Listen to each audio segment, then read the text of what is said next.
भारत माता की,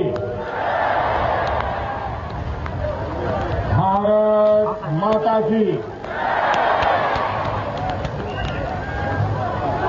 आजादी के इस पावन पर्व पर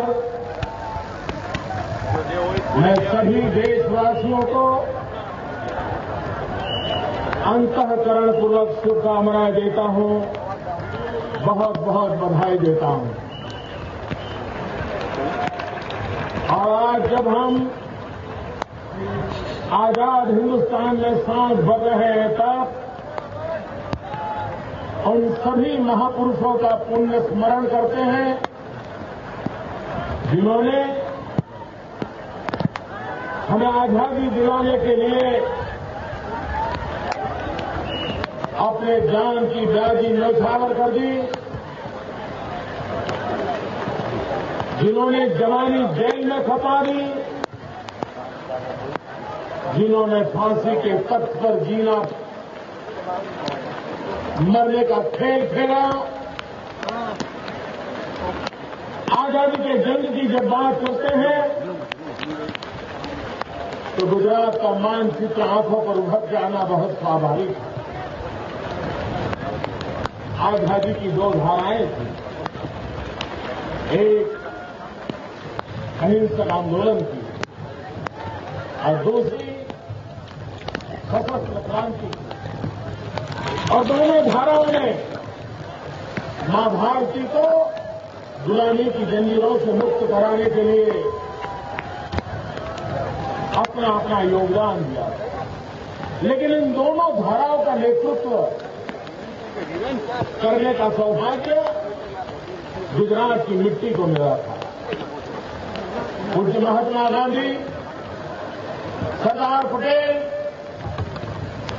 आजादी जंग के और पूरे विश्व की मानव जीवन की मुक्ति के मसीहा के रूप में उभरे थे। और इसी तरह सशस्त्र क्रांति के नेताओं ने इसी मेरी कच्छ की धरती का संतान क्रांति गुरु श्यामजी कृष्ण वर्मा, सरदार सिंह राणा, मैडम कामा, ये क्रांति गुरु थे जिन्होंने आजादी के दीवानों को मर मिटने की प्रेरणा दी। अवसर में हमें गर्व है, हम उस मिट्टी पर से खड़े होकर के आज भारत के तिरंगे झंडे को लहराने का हम सभी देशवासियों को सौभाग्य मिला है। भाइयों बहनों, देश आजाद हुआ, लेकिन आजादी के दीवानों के सपने पूरे हुए थे। क्या अब भी हमें पूरी आजादी मिली है? ऐसा सच्चाई नहीं है कि आज भी हम मानसिक गुलामी के शिकार है। आज भी हमारी घिसी पिटी सोच हमें आगे बढ़ने की ताकत नहीं देती है। क्या आज भी पिछले 60 साल से रटी रटाई बातें हम सुन सुन के थक चुके हैं? क्या ये स्थगितता, ये स्टेटस मानसिकता उसने देश की प्रगति में रुकावट नहीं डाली है? और इसलिए हम जब आजादी की सांस ले रहे हैं, तब आजादी की सोच की भी जरूरत होती है। और देश को आज आजादी के इतने सालों के बाद इस बात की महसूसी हो रही है कि हम कैसे इन गुलामी मानसिकता से मुक्ति पाएं। भाइयों बहनों, मैं कल महामहिम राष्ट्रपति जी का भाषण सुन रहा, उनका संदेश सुन रहा, उनकी पीड़ा समझ में आती, उनका दर्द समझ में आता। राष्ट्रपति जी के हर शब्द में भारत के दिल दिमाग को अभिव्यक्त करने का प्रयास था। मैं नहीं जानता हूं देश के शासक राष्ट्रपति जी की इस पीड़ा का कोई जवाब दे पाएंगे कि नहीं दे पाएंगे।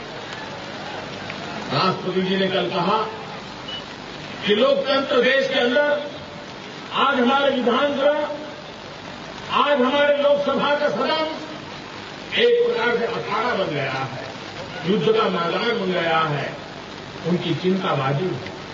मैं उनकी चिंता से सहमत हूं, लेकिन सवाल यह उठता है कि विरोधी दल अपनी आवाज उठाने के लिए कोशिश करें, ये तो लोकतंत्र में समझ में आता है, लेकिन राष्ट्रपति की चिंता इस बात की है कि पहली बार इस देश में शासक दल स्वयं लोकसभा को चलने न दें, लोकसभा में रुकावट डालें, लोकसभा को अखाड़ा बना दें। जब सत्ता में बैठा हुआ दल ये करता है तब संकट बहुत गहरा हो जाता है। और इसलिए राष्ट्रपति जी, आपकी चिंता वाजिब है।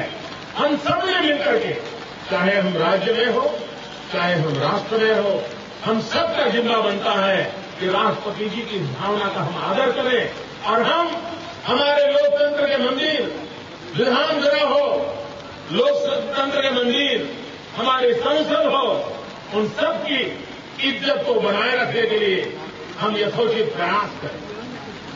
हमारे राष्ट्रपति जी ने कल ये बात भी दोहराई है। उन्होंने कहा है, पाकिस्तान का जिक्र करते हुए राष्ट्रपति जी ने कहा कि सहन शक्ति की भी सीमा होती है। राष्ट्रपति अपने स्तर पर एक बहुत ही गंभीर संकेत दिया।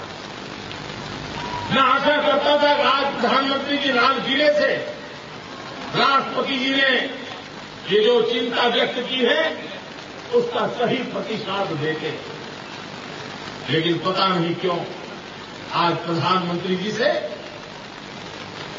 ये बात सुनने को न मिली। मैं ये तो मानता हूं कि इंटरनेशनल रिलेशन को देखते हुए, पड़ोसियों के संबंधों को देखते हुए इस भाषा का प्रयोग करना चाहिए, कैसे करना चाहिए, प्रधानमंत्री के स्तर पर क्या बोला जाना चाहिए, इस बात को मैं भली भांति समझता हूं। लेकिन हमारी सेना का हौसला बुलंद हो, हमारी सेना का आत्मविश्वास बुलंद हो, कम से कम प्रधानमंत्री के पास से इस भाषा की अपेक्षा ये देश करता है।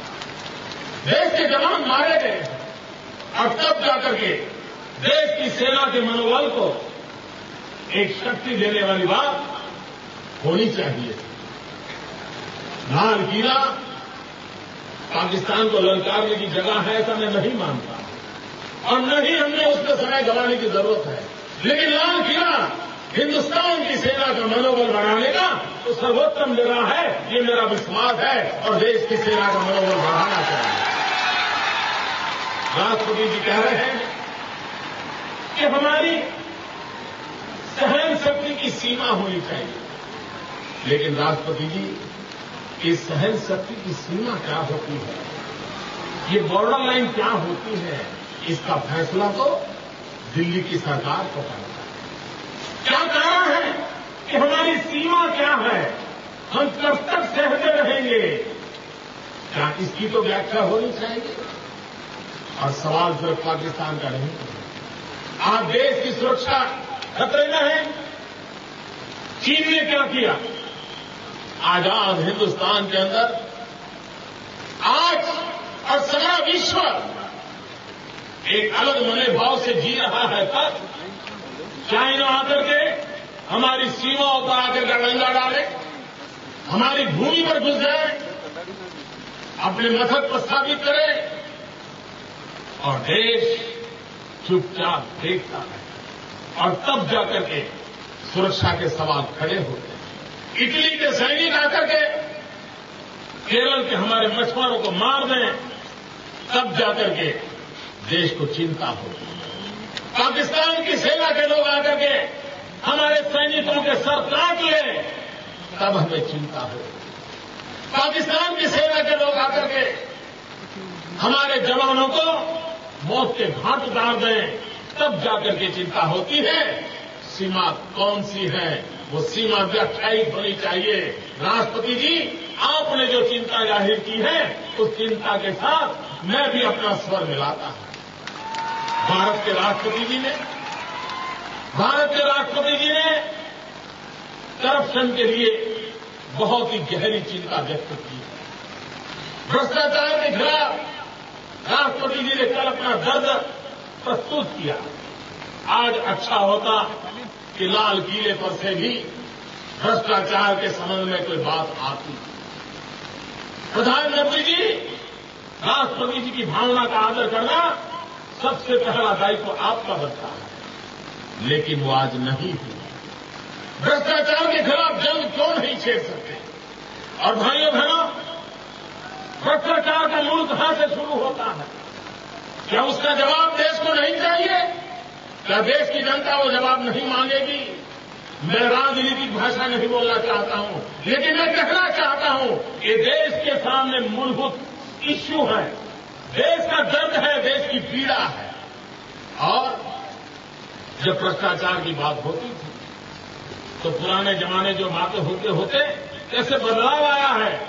जैसे हिंदी फिल्मों में, टीवी सीरियलों में नए नए प्रकार की सीरियल आती हैं, वैसे भ्रष्टाचार को उद्घोषित करने वाली पुराने जमाने में हर लोगों की जुबान पर एक सीरियल चलती थी और शब्द प्रयोग होता था भाई भतीजावाद। भ्रष्टाचार के मूल में भाई भतीजावाद ये सीरियल के शब्द हुआ करते थे। दिन बीते बीते उसमें थोड़ा बदलाव आया और नवी सीरियल आई मामा भांजा की। मामा भांजे की सीरियल आई भ्रष्टाचार में। और अब आगे बढ़ते बढ़ते सास बहू और दामाद की सीरियल शुरू हुई। और इसलिए भाइयों,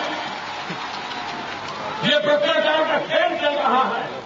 उस खेल के संबंध में राष्ट्रपति जी ने जो चिंता जताई है, प्रधानमंत्री जी लाल किले से आज देश सुनना चाहता था कि भ्रष्टाचार से हमारा देश बर्बाद हो रहा है, तबाह हो रहा है। और शासन में बैठे हुए लोग, उनके परिवारजन बुरी तरह इसमें लिप्त पाए जा रहे हैं। भारत की सुप्रीम कोर्ट जब तक लाल आंख न करे तब तक इस विषय पर मुंह पे ताने लगा करके सारी देश की व्यवस्थाएं चलाई जा रही हैं। इसलिए भाइयों बहनों, राष्ट्रपति जी का कल का भाषण हम सबके लिए एक चिंतन का भी विषय है, चिंता का भी विषय है। और चिंता की शुरुआत ऊपर से होनी चाहिए। मैं आज प्रातः भारत के प्रधानमंत्री का भाषण सुन रहा था। मैं इसलिए सुन रहा था कि आजादी के पावन पर्व पर मेरे जैसे कार्यकर्ताओं को वहां से एक नई प्रेरणा मिले, एक नया संदेश मिले, ताकि हमारा भी काम करने का जज्बा थोड़ा बढ़ जाए, हमें भी देश के लिए दौड़ने की हिम्मत आ जाए, हम भी अपने राज्य में इतना अच्छा करें ताकि हमारा देश मजबूत हो। और हमारा तो मंत्र यही रहा है, हमारा गुजरात का मंत्र यही रहा है, भारत के विकास के लिए गुजरात का विकास। हम देश की भलाई के लिए गुजरात के जिम्मे जो भी आए वो पूरा करना चाहते हैं। और ये दायित्व हम सबको निभाना चाहिए। और ये हमारा कर्तव्य है, ये उपकार नहीं है, ये एहसान नहीं है, ये हमारा कर्तव्य है। और उस कर्तव्य को हम निभाने के लिए हम चाहते थे कि आज प्रधानमंत्री जी के लाल किले के भाषण से हमें कोई अच्छा संदेश हो। लेकिन मैं बहुत निराश हुआ, बहुत निराश हुआ। और सिर्फ मैं नहीं, पूरा हिंदुस्तान निराश हुआ। प्रधानमंत्री जी, आप इस देश के प्रधानमंत्री, सभी सरकारों ने किए हुए काम, उसी के कारण देश आज यहां पहुंचा। लेकिन ये बड़े दुख की बात है कि प्रधानमंत्री जी लाल किले पर से अपने भाषण में आप सिर्फ एक परिवार का स्मरण करते हो। क्या अच्छा नहीं होता प्रधानमंत्री जी कि आज आप भारत को एक करने वाले सरदार वल्लभ भाई पटेल को भी याद करते हैं लाल किले से? क्या अच्छा नहीं होता कि देश की एकता का एक सबल संदेश चला जाता? क्या प्रधानमंत्री जी, आप ही के पार्टी के प्रधानमंत्री थे लाल बहादुर शास्त्री, क्या अच्छा नहीं होता कि आप जब पंडित नेहरू का जिक्र कर रहे थे, इंदिरा जी का जिक्र कर रहे थे, राजीव जी का जिक्र कर रहे थे, कहीं लाल बहादुर शास्त्री का भी जिक्र कर देते हैं, वे भी हमारे देश के प्रधानमंत्री थे, जय जवान जय किसान का नारा दिया। जय जवान जय किसान का नारा दिया था, हिंदुस्तान के किसानों को प्रेरणा दी थी। और जो हिंदुस्तान आजादी के बाद भी विदेशों से अन्न मांग करके हमारे देश का पेट भरता था, वो देश को पेट भर अन्न पैदा करने के लिए किसानों को प्रेरित करने का काम श्रद्धेय लाल बहादुर शास्त्री जी ने किया। स्मरण करना चाहिए था। इसमें राजनीति या परिवारवाद नहीं होना चाहिए, लेकिन प्रधानमंत्री जी आपने ऐसा क्यों किया? मैं ये तो समझता हूं कि आप अटल जी को याद न करें, आपकी मर्यादाएं मैं समझता हूं, लेकिन आप लाल बहादुर शास्त्री को याद न करें, ये बात हमारे गले नहीं उतरती है। सरदार पटेल जिन्होंने जीवन भर कांग्रेस के लिए अपना जीवन खपाया था, उनको याद न करें, तब जाकर के दिल को चोट पहुंचती है। प्रधानमंत्री जी, कल नौसेना की जो दुर्घटना घटी, उसकी पीड़ा हम सब, उत्तराखंड में यात्रियों की सेवा करते करते जान की बाजी लगाने वाले हमारे शहीदों पर हमें नाज है, उन सेना के जवानों के प्रति हमें नाज है। लेकिन जब आप उत्तराखंड की चर्चा कर रहे थे, आपने बहुत बड़ी मात्रा में कहा कि दिल्ली सरकार ने क्या किया, कैसे किया, किस प्रकार से कर रहे हैं। आप देश के प्रधानमंत्री हैं। प्रधानमंत्री जी, आप लाल किले से बोल रहे हैं, सारा हिंदुस्तान सुन रहा है। आप कम से कम इस देश के 125 करोड़ नागरिकों का भी जिक्र करते जो उत्तराखंड के पीड़ितों के साथ थे।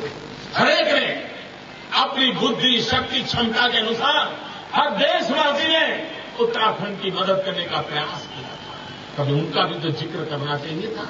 इतना ही नहीं, हिंदुस्तान की सभी सरकारें, मैं गुजरात की बात नहीं करना, हिंदुस्तान की सभी सरकारें, चाहे केरल हो, तमिलनाडु हो, नॉर्थ ईस्ट हो, सभी सरकारों ने उत्तराखंड की मदद के लिए अपनी शक्ति झोंकने की कोशिश की। प्रधानमंत्री जी, आप पीड़ा के दर्द की बात करते समय अच्छा होता उनका भी स्मरण कर देते, उनको भी थोड़ा दो शब्दों में याद कर देते, तो भारत की शक्ति का लोगों को परिचय होता, एहसास होता, अपनापन का भाव पैदा होता। लेकिन प्रधानमंत्री जी, आप एक परिवार की भक्ति में इतने डूब गए कि आप देश के इतने बड़े विशाल फलक को पहचानने में नाकाम हो गए हो, और उसके कारण देश को चिंता हो रही है। मैं हैरान हूं, सबसे अधिक समय झंडा फहराने वाले लोगों में आपका नाम भी दर्ज हो गया है, लेकिन उसके बाद भी आप लाल किले पर से वही बोल रहे हो जो पंडित नेहरू ने पहले भाषण में बोला था। पंडित नेहरू ने जिन मुसीबतों को पहले भाषण में गिनाया था, उन्हीं मुसीबतों को आपने भी गिनाया। तो सवाल ये उठता है कि 60 साल आपने क्या किया, 60 साल क्या किया, देश पूछना था। अगर वैसी की वैसी मुसीबतें धरी की धरी रह गई, तो फिर आप लोगों ने देश को क्या दिया। भाइयों बहनों, आज मैं बहुत दुखी होकर के बोल रहा हूं, और हिंदुस्तान के आखिरी छोर पर अकाल पीड़ित मरुभूमि कच्छ की सीमा पर से बोल रहा हूं, जिससे मेरी आवाज पाकिस्तान को तो पहले सुनाई देती है, दिल्ली को बाद में सुनाई देती है। मैं पाकिस्तान की सीमा पर से बोल रहा हूं। प्रधानमंत्री जी, आपने देश की आर्थिक स्थिति में भी नरसिम्हा राव के समय का जिक्र किया, लेकिन क्या प्रधानमंत्री जी, आज रुपया जिस प्रकार से गिर रहा है, रुपया की कीमत तबाही के कगार पर आके खड़ी है, इसके लिए कौन जिम्मेवार है? मान लो आज के अवसर पर जिम्मेवारी तय न भी करें, लेकिन कम से कम देश को आप बताते कि रुपया ताकतवर कैसे बनेगा, कौन से आर्थिक कदम उठाए जाएंगे। इसके बजाय आपने क्या कहा कि वैश्विक मंदी का दौर है, और वैश्विक मंदी का दौर है, इसलिए हिंदुस्तान भी उसे अछूता नहीं रह सकता। प्रधानमंत्री जी, हिंदुस्तान का कोई राज्य अगर प्रगति न कर पाए, उसको किसी क्षेत्र में रुकावट हो, संकट हो, आगे बढ़ न पाता हो, और वो राज्य अगर कहे कि दिल्ली का संकट हमें भी झेलना पड़ता है, तो आप मानने के लिए तैयार हैं? राज्यों की जैसे हिंदुस्तान की विकास यात्रा में रुकावट, वैश्विक मंदी अगर आपको कारण लगता है तो हिंदुस्तान के राज्यों की विकास की यात्रा के रुकावट में भी आपकी नीतियां जिम्मेवार हैं। भाइयों बहनों, देश परेशान। फूड सिक्योरिटी बिल की चार चर्चा कर रहे हैं प्रधानमंत्री जी। मैंने आपको चिट्ठी लिखी है, काश अच्छा होता आज देश को आप अपना व्यू पॉइंट समझाते। मैंने प्रधानमंत्री को चिट्ठी लिखी है कि फूड सिक्योरिटी बिल में बहुत कमियां, उसको सुधार करने की आवश्यकता है। हमने बिल का विरोध नहीं किया। गरीब की थाली में रोटी जाए, ये हमारे लिए भी उतना ही महत्वपूर्ण है, लेकिन उसकी जो कमियां हैं, उस कमियों को दूर करने का आपका दायित्व होता है। आप उसकी चर्चा करने को तैयार नहीं हो। गरीब की थाली में रोटी परसने के बजाय दिल्ली की सरकार में बैठे हुए लोग खाली थाली में, गरीब की खाली थाली में नमक छिड़कते जा रहे हैं, एसिड छिड़कते जा रहे हैं। कोई कहता है 5 रुपये में खाना मिल जाता है, कोई कहता है 12 रुपये में खाना मिल जाता है, और इतने विश्वास के साथ बोल रहे हैं कि बस वहीं घर के बाहर निकलते ही मिल जाएगा। और प्रधानमंत्री जी, हमने आपको सवाल पूछा कि आपके फूड सिक्योरिटी बिल के कारण जो आज हिंदुस्तान के अंदर अंत्योदय अन्न योजना के कारण सबसे गरीबों को जो लाभ मिल रहा है, क्या उसमें कोई नया फायदा होने वाला है? भाइयों बहनों, मैं बताता हूं, आज पूरा हिंदुस्तान, सभी राज्य अपनी तिजोरी से 2 रुपये किलो गेहूं, 3 रुपये किलो चावल सभी राज्यों में गरीबों को देती है, सब सरकारें देती है। तो आपका कानून क्या नया लेता है? इतना ही नहीं, अंत्योदय अन्न योजना में आपका कानून किसी भी प्रकार से न संख्या में वृद्धि करता है, न जत्थे में वृद्धि करता है, न उसकी कीमत में घटोती करता है। और फिर आप कहते हैं गरीब के लिए फूड सिक्योरिटी लाए। इतना ही नहीं, बीपीएल परिवार, आपने बीपीएल परिवार में जो नियम लागू किया है, ये तो सामान्य समझ का विषय है। मेरे देशवासी सुन रहे हैं, लालन कॉलेज के इस मैदान को, हिंदुस्तान की सीमा पर पड़े हुए जिले को सुन रहा है देश। और मैं कहना चाहता हूं, सामान्य नियम यह है कि जब आप किसी भी योजना को लागू करते हैं तो लाभार्थियों के पैरामीटर तय होते हैं। इसके लाभार्थी कौन होते हैं, उसके आधार तय होते हैं। उसके बाद सर्वे होता है, सर्वे होने के बाद संख्या तय होती है, संख्या के अनुपात में व्यवस्थाएं खड़ी की जाती है, बजट बनाया जाता है। ये पहली बार देश में हुआ कि आपने दिल्ली में बैठ करके तय कर दिया कि उस राज्य को इतने करोड़ लोगों को लाभ मिलेगा, उस राज्य को इतने लाख लोगों को लाभ मिलेगा, उस राज्य को इतनों को लाभ मिलेगा। अब उनको कहा जा रहा है, हमने जो संख्या तय की। तो नरेंद्र मोदी इस वक्त भुज में अपना भाषण दे रहे हैं। सीधे सीधे उन्होंने कहा कि घिसी पिटी सोच, रटी रटाई बातें, प्रधानमंत्री के ऊपर सीधे सीधे हमला। उन्होंने कहा कि आजादी की सोच की भी जरूरत है आजादी के साथ साथ, यानी सीधे सीधे उन्होंने प्रधानमंत्री पर एक तरह से हमला किया। एक छोटा सा ब्रेक यहां ले रहे हैं, फौरन हाजिर होते हैं।